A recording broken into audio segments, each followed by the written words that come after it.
Farg'ona raqs maktabi asosida qizlar ijro etiladigan raqs harakatlarini ko'rib chiqamiz.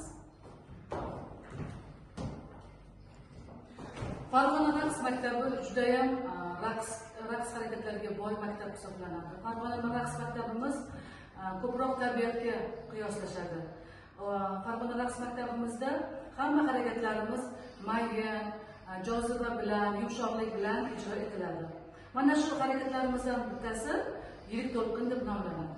Yirik to'lqin harakatimiz qo'llarimizni 6-holatga olib, 6-holatdan yumshoq 5-holatga o'tkazamiz. Qo'l dastalarimiz yumshoq pastga egilib yana ko'tariladi. Chap tomonga 5-holatga o'tkazamiz.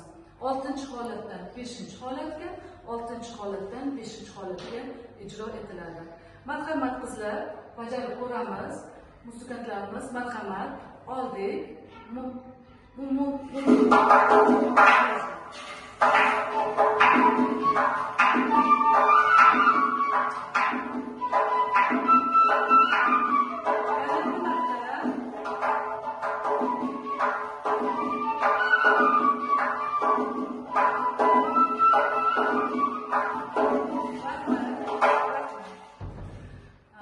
Yana bitta harakatimiz bu mayin sabo deb nomlanadi. Mayin sabo harakatimiz qo'llarimizni 2-holatga ko'taramiz. Barmoqlarimizni tepaga qilib, ikkita yonga qo'limiz yumshoqlik bilan, mayinlik bilan egiladi. Mana shu paytda boshimiz qo'llarimizni kuzatib turishi kerak.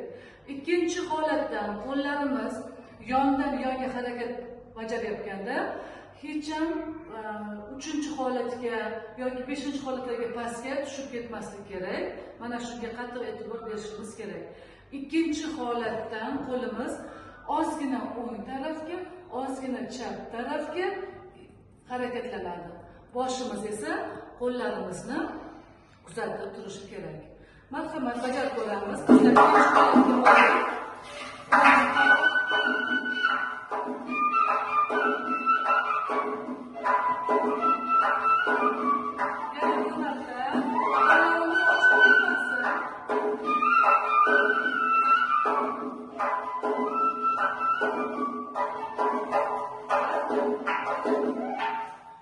Yana bitta keyingi harakatimiz labi shakar deb nomlanadi. Bu harakatlar juda ham ko'p raqslarda ijro etiladi, qo'llaniladi.